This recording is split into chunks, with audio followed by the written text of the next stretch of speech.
Hello there, and once again we're going back into the Predator universe. If you've not watched Predator Killer of Killers, as I am uploading this video not long after it was released, go watch it. Okay, go watch it because this is going to have spoilers. I ain't holding back. I will try and avoid major storyline beats, but there's going to be spoilers everywhere. So let's get started on that now that that warning's out of the way, shall we?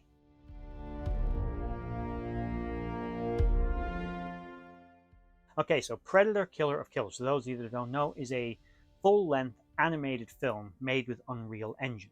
It looks amazing. It's an anthology broken up into effectively 4 parts, starting off with the first 3 that seem like they're completely disconnected stories set in 3 different eras of human history. One in the Viking Age, another in the feudal age of Japan, and another in the mid-20th century during the Second World War, in America specifically, or at least American pilots are involved. So we have 3 very different predators in this film as the principal antagonists, and 3 quite different protagonists, all of which are successful in defeating the predators.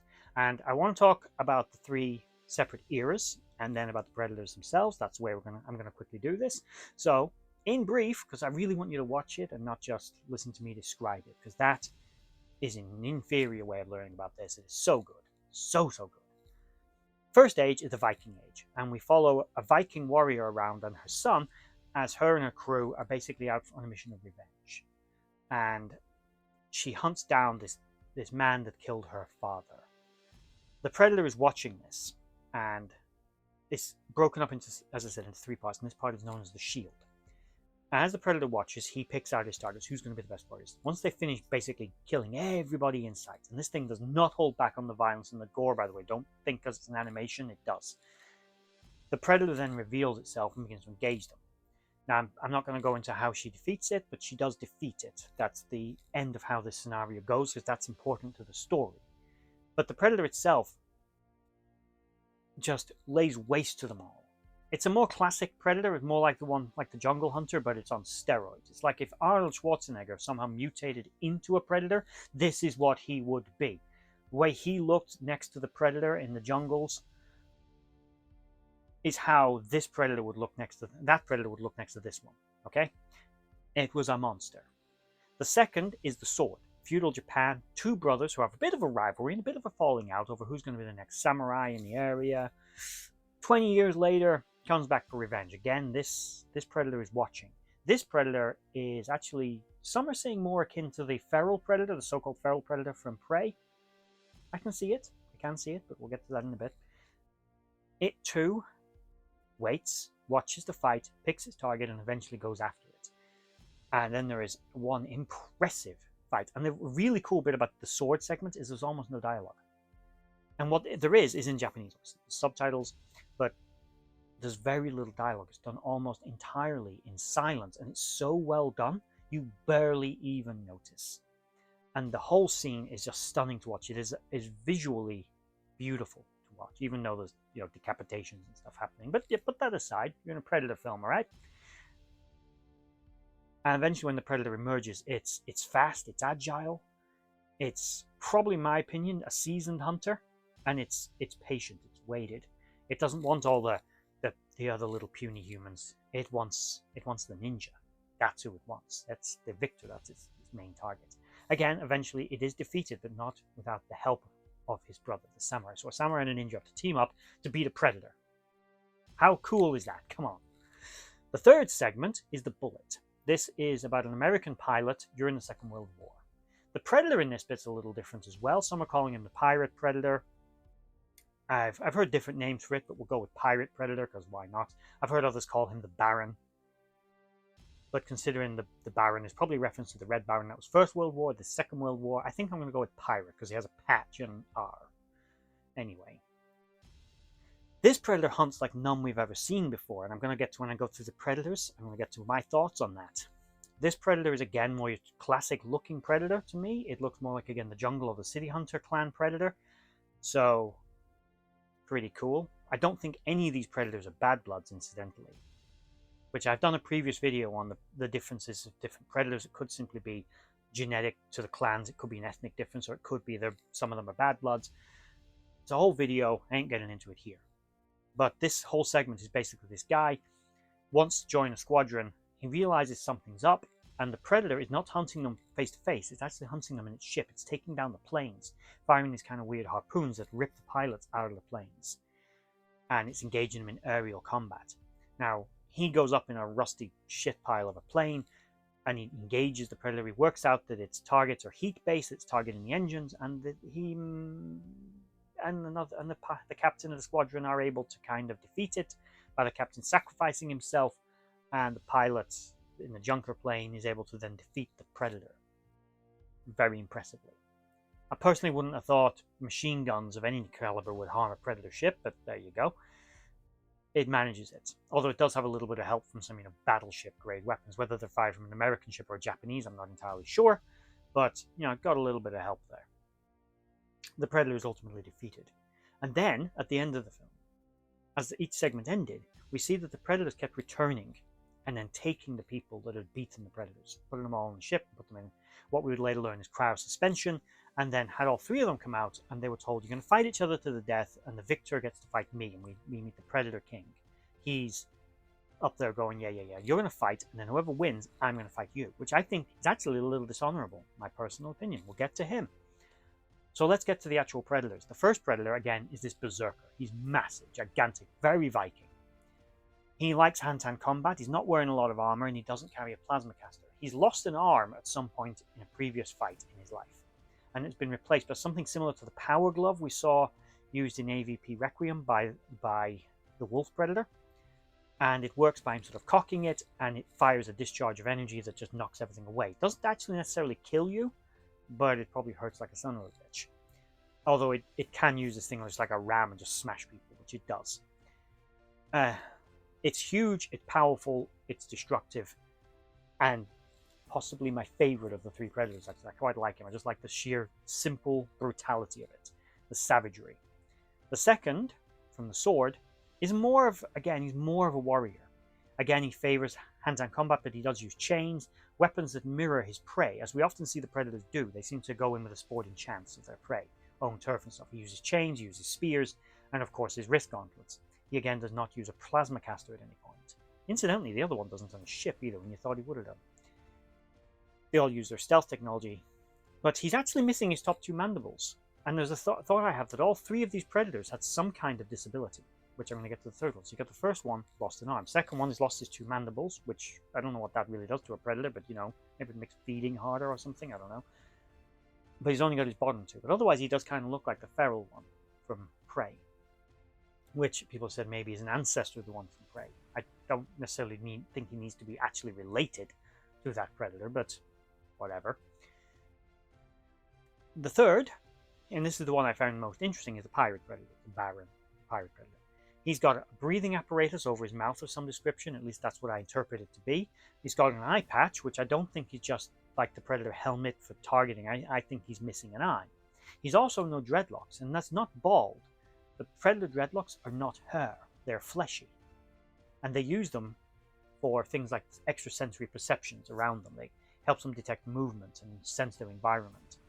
So this Predator effectively has got a disability, like someone removing your inner ear so he's not balanced, which might explain, in my thoughts, why he's actually hunting using his ship. He's taken on a different style of hunting, more akin to that of, my first thought was more like the Hirogen from Star Trek who hunt that way. They hunt you down in their ships and they attack ships in space. This guy is hunting similar. He's hunting from in his ship. We never see him even stand up. It's possible that without his dreadlocks, he actually finds that difficult. And although they do have technological little stumps on them, little seals, it's entirely plausible that he simply is coping with some kind of disability, as all the others seem to have been doing. But all three of them were defeated, and then we get to the Predator King. Now, I mentioned before that I thought him deciding to fight the victor was a little dishonorable, and actually I'm going to say why. Even though generally the Predators have an honorable culture, Predators don't tire the same way humans do. They can just keep going. You've asked three humans to fight to the death. They might be injured, they're going to be exhausted from that fight. Assuming all three of them are your average Arnie, they've got to fight to the death.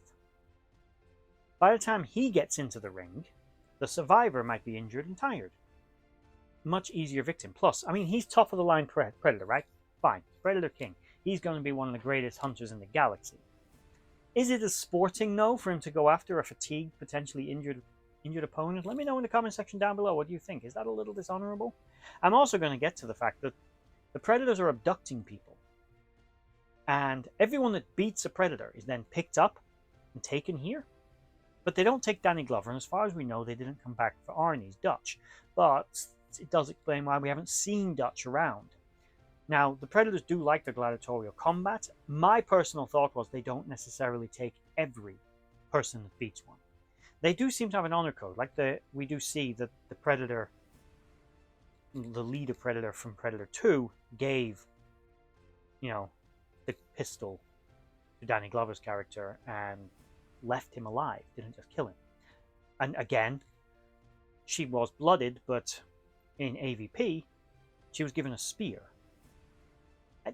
It just seems a little off to me that the Predators would be just abducting everyone in sight who beats one of them. Also, the idea that so many Predators have been defeated, I know it's a big galaxy, but that Ark of the Covenant like room that they're keeping all those storage boxes in, all those cryo chambers, is massive. There are thousands and thousands of chambers. That means for every one of those people, at least one Predator's died in combat. Now, we are seeing that this is over a long period of time, because of course the first one of these was 9th century. Next one's feudal Japan. Can't quite remember off the top of my head the exact century. The next one is 20th century. You're talking a span of time of about 1200 years that those three combatants are from. They could have people dating back to the Stone Age. They could have people from races that aren't even around anymore by the 20th century. So, by the way, we're not entirely sure when this is set. It's been deliberately kept ambiguous. But it seems a little petty of them to pick them all up. It's like, well, that guy won. So he's earned, in Predator culture, it's like you've earned the right to live if you win. But now suddenly we're seeing that they actually don't see it that way. It's like, oh, you're good prey. You've got fight in you. We want you to come and then fight each other. And not see if we can beat you individually, but fight each other and we'll fight the victor.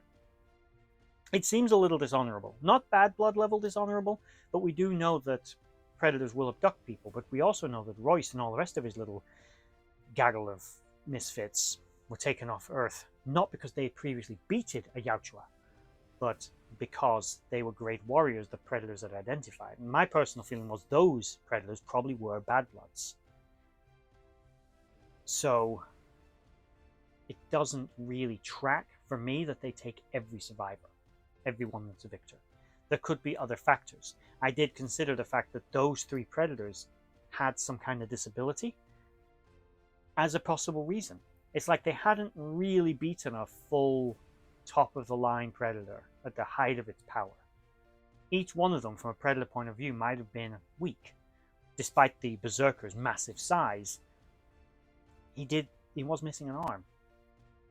So, each one of them had something. The second one, it's arguable if he had anything. He was just missing his mandibles. I mean, I had a tooth pulled. Does that make me disabled? So, I mean, I felt it afterwards. But that's not the point. For all we know, surgical. Maybe he got the Predator equivalent of gum disease and had to have them removed. We don't really know. They could also grow back for all we know as well. Just saying. We don't know much about Predator biology in that regard. But all the same, I find it a little off that they would do. I feel that there's a reason they took these three specifically. We do also see that they took Naruk, who was she survived prey, which explains again how the Predators got that gun in the first place. And she is here in the crowd, which does open up the possibility of bringing these characters back, which I don't necessarily dislike, but I've heard people say, oh, maybe they'll bring them back in some kind of big shared world with all of the people that defeated a Predator will be there and have to work together. I think that's bogus. Quote Bill and Ted. No, that sounds terrible. That does sound terrible to me. I don't want to see them all keep coming back. Yeah, I'd like to see some continuity. I would, now they've physically shown her, yes, I need her to come back. She does need to return, whether it's in animated form or just simply come back, which would be great, because Prey is a fantastic movie as well. There's probably connections to Predator Badlands, because this thing has been made deliberately at the same time. There has to be, in my head, a connection and a reason. There also, to me, has to be a reason that these specific people were abducted. So, are we going to see her return in Predator Badlands? I doubt it, but it's possible. Are we going to see Dutch? Are we going to see someone else? Are they setting up the return of other previous characters like that? Possibly. I'd like to think so, but I just don't want them to bring back every single one. I don't need to see every survivor from every movie return, because the Predators think that they'd make good sport to hunt again. I don't think that's how the Predators work overall. I think there's a reason they picked these three, or at least I like to believe that there is, because as well, if the Predators only take the people that have successfully beaten another Predator in combat, and that's what's in all those popsicles, then that's a lot of Predators defeated, and it kind of undermines their scare factor a little bit. It's like, well, yeah, no, then it's not that impressive, is it? They're dying all the time. All the damn time. They're underestimating their prey. Yeah, they managed to take out a lot of people before they go, but that's a lot of dead Yautja right there. And they'd have to have a... I mean, they could have a big population, but let me know your thoughts in the comment section down below. What do you think? And if you've seen this movie, what do you think? Do you love it? Do you hate it? Do you think there is going to be a connection to Predator Badlands? Do you want to see the continuation of these specific characters? Or do you think this is just going to be a format for the setup of bringing back other characters that have previously been in Predator movies? Thoughts in the comment section down below. And again, I'm just going to end this with, I absolutely adored this film. I thought it was brilliant. I think this is a good year for Predator and Alien fans, of which I am. It's also good year for Star Trek fans in general. Just being a sci-fi fan this year, 2025, it feels like the year for science fiction fans. Megan 2, Alien Earth, Predator Badlands, Predator Killer of Killers, Star Trek Strange New Worlds Season 3. As a Trekkie, I'm very excited for that as well. There's so much in this year, and I'm so excited for all of it. And that is the end of this video, because I don't want to ramble on about it, go off topic. The ADHD is strong in this one. I can feel it happening. But we're done. If you made it out to the end, thank you for watching, and bye-bye.